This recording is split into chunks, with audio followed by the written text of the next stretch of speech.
Shabbat Shalom Vorach, mes très chers amis. Medaber Israël Chavim Miranana, on est en 5784, Parashat Pinchas. Cette Dvar Torah est dédiée à pour le mérite de tous ceux qui nous défendent, qui sont blessés, que leur guérison soit complète. Dans cette paracha, il y a un passage très intéressant qui va permettre de régler, au moins d'approcher à la solution d'un problème que nous nous posons tous. Kadosh Baruch Hu nous dit, tu aimeras ton ami comme toi-même. Est-ce qu'on peut commander des sentiments? Est-ce qu'on peut éprouver des choses que l'on n'éprouve pas naturellement? Comment Kadosh Baruch Hu peut nous dire, tu aimeras l'Éternel ton Dieu? Est-ce que les sentiments que l'on éprouve, on peut les créer en quelque sorte? Eh bien, justement, dans cette paracha, Akadosh Baruch Hu nous a demandé de haïr les Midianim. C'est écrit, Vaïdaber Hashem el Moshe lemor, Tsaror et Hamidianim, harcèle ici, mais ce n'est pas harceler physiquement, car l'ordre viendra plus tard de les combattre, les Midianim. Ici, c'est Tsaror, oppresse-les, haïs-les. Veikitemotam, qui seraient même, car en vérité, eux-mêmes vous ont oppressé, vous ont harcelé. Lachem, en nourrissant des complots à propos de la Avodah Zara, de Baal Peor, et au sujet de Kozbi, la fille d'un des chefs de Midian, qui a incité à la prostitution, au znout. Et les Bnei Israël ont une soura élokite, ont une structuration énergétique, une âme qui rappelle Hachem. Ils ont une soura, une forme élokite divine. Or, ici, ils se sont précipités, les gens, une partie de la tribu de Shimon, en tout cas, s'est précipitée, et a accepté de s'adonner à la prostitution, ou plutôt accepté d'aller avec des femmes midianites et de servir une idole Baal Peor. Plus tard, que Baruch Hu nous demandera de nous venger. Donc ici, dit l'Or HaChaim, dont c'est entre parenthèses cette semaine, ça a été l'Aïloula. Eh bien, l'Or HaChaim nous dit, mais c'est pas à sa place ce pasouk. Ce pasouk nous demande ici, ne nous demande pas de sortir en guerre contre les Midianim. Il nous demande seulement de les harceler, de les haïr dans notre cœur, etc. Et on ne comprend pas. À quoi rime ce sentiment? Le Rachim lui dit lui-même, les fiches écoles à Yit'om Ta'am Chet, tout celui qui a goûté le goût du péché, et qui l'a goûté même par la pensée, qui s'est figuré dans son moire, dans sa tête, des scènes où il les a vues, en fait, ça n'a pu qu'entacher sa structure personnelle. Le péché se colle à eux, en quelque sorte, par la pensée. Quand ils utilisent les sentiments qu'Akadosh Baruch Hu nous a permis d'avoir, de l'amour, de l'envie, du chesed, etc., tous ces sentiments, on les utilise finalement pour aimer, s'approcher de la Avodah Zara, de l'idolâtrie, ou qu'on les utilise, les appétits physiques, on les utilise pour des rapports qui nous sont interdits. À ce moment-là, même si ne serait-ce que par la pensée, malgré tout, il reste une trace et nous restons collés à cette affaire. Il nous a demandé, pour nous décoller, d'éveiller en nous un autre sentiment. Tsaror et Midianim, haïssez, harcelez les Midianim, de manière à ce que, à l'intérieur de vous-même, et pour réparer votre structure de Neshama, d'âme, vous nourrissez une hostilité profonde, viscérale, vis-à-vis des Midianim, qui vous ont entraîné à fauter et qui ont collé à votre structure énergétique, à votre âme, à votre tsurat elokit, votre forme divine. Ils ont collé ce péché dont vous n'arriverez pas à vous départir facilement. Il faut les haïr pour commencer à faire teshuva. Hachem nous demande de nourrir en nous, d'éprouver de la haine à l'égard de ceux qui ont voulu nous faire fauter et nous faire tomber. D'où viennent nos sentiments? Je voudrais vous rapporter ce que le Belzer Rebbe a dit à propos de Pinchas, sur les premiers psukim de cette paracha. C'est écrit, Pinchas ben Elazar ben Aharon HaKohen, Heshiv et Chamati ma'al bnei Israël, bekan'o et kinati, betocham. Pinchas, le fils d'Elazar, le fils de Aaron HaKohen, il a apaisé ma colère, qui devait s'exercer sur le clan d'Israël, il devait les anéantir, en vengeant ma vengeance, en éprouvant ma haine vis-à-vis du péché,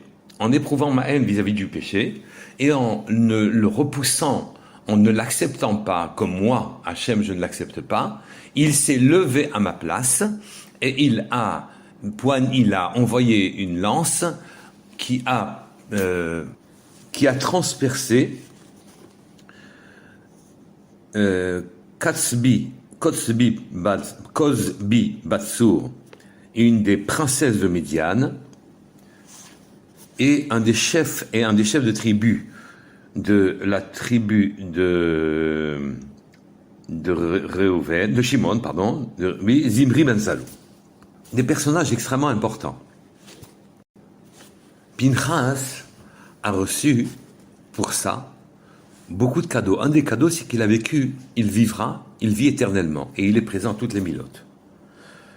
Pinchas Zuhe Eliyahu, donc il deviendra Eliyahu, Hanavi. Il assistera à toutes les milotes du clan d'Israël.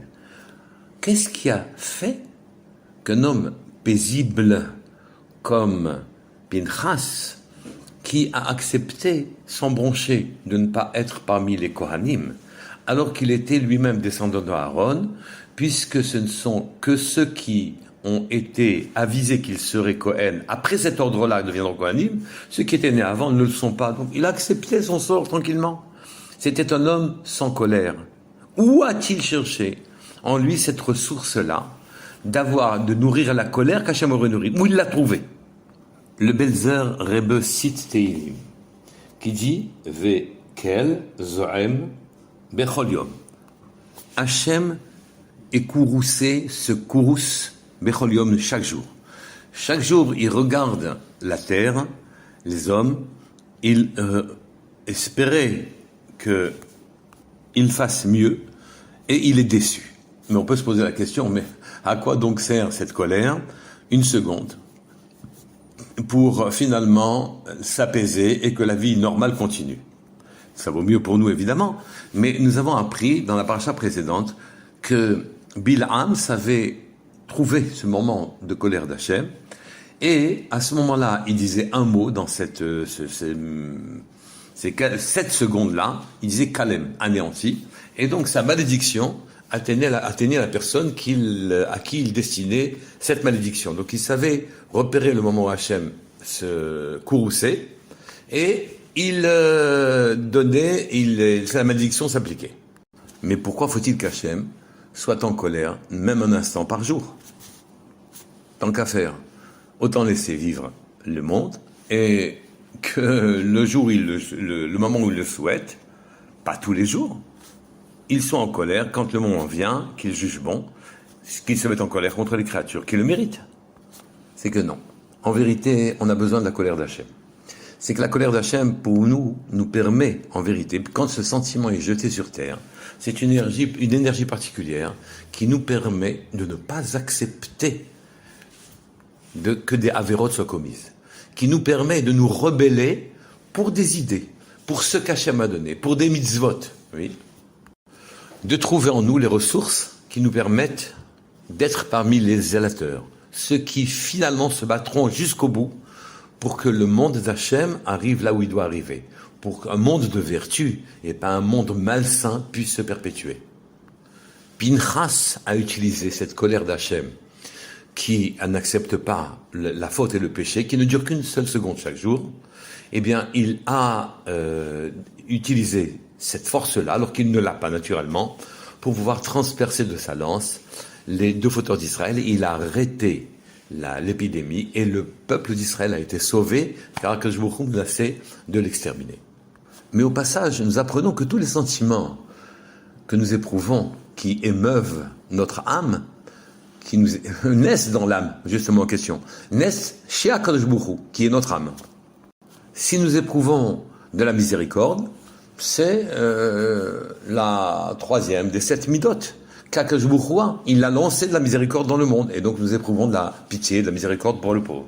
Si nous éprouvons du chesed, nous voulons nous adonner au chesed, à la bonté pure, c'est Hachem qui a lancé cette midah sur terre. À la rigueur, à la puissance, aux choses limitées, c'est lui aussi, incarné par Yitzhak, qui a lancé ses sentiments sur terre. Et donc tous les sentiments qui agitent notre cœur, qui suscitent nos pensées, c'est Hachem qui les a lancés dans le monde. Bien sûr, il se trouve que l'on devrait dire, n'oublions pas que nous devons répondre à la question pour quelle raison il a eu un si grand salaire, Pinchas. C'est qu'en vérité, Akadosh Baruch Hu s'était empêché à cause des malédictions que proférait Bilham, qui étaient suivies des faits. Quand il repérait le moment où Akadosh Baruch Hu était en colère contre le monde, il s'était interdit à Hachem d'être en colère pendant tout ce temps-là. Alors d'où Pinchas a-t-il justement trouvé sa colère? C'est qu'il l'a trouvé en lui. Et c'est ça qui l'a fait mériter d'être le sauveur, celui qui a sauvé tout le peuple d'Israël. Et donc, puisqu'il l'a donné au peuple d'Israël sa pérennité, il est normal que lui-même vive éternellement. Mais il l'a trouvé alors qu'Hachem n'avait pas envoyé sa colère pendant tous ces jours-là. Et que de manière à ce que Pinchas ne puisse pas maudire le clan d'Israël. Et il a trouvé en lui, alors que c'était un homme paisible, Messirut Nefesh en quelque sorte, il a trouvé en lui les ressources pour pouvoir nourrir, créer une colère contre le péché, au point qu'il a réussi, lui un homme paisible, à assassiner une princesse de Midian et un prince d'Israël. Si vous vous posez la question que Akadosh Baruch Hu nous a demandé, Va'afta et Hashem Elokecha, tu aimeras l'Éternel ton Dieu, alors à ce moment-là, d'où on sortira cet amour? C'est que simplement l'amour est dans le monde. Il nous suffit de le trouver. Si je dois aimer une personne, soit par mitzvah, soit par obligation, soit par devoir, alors à ce moment-là, l'amour est à côté. Il ne tient qu'à nous de l'éprouver et d'agir en conséquence. Shabbat Shalom et Vorach, Kol Tov.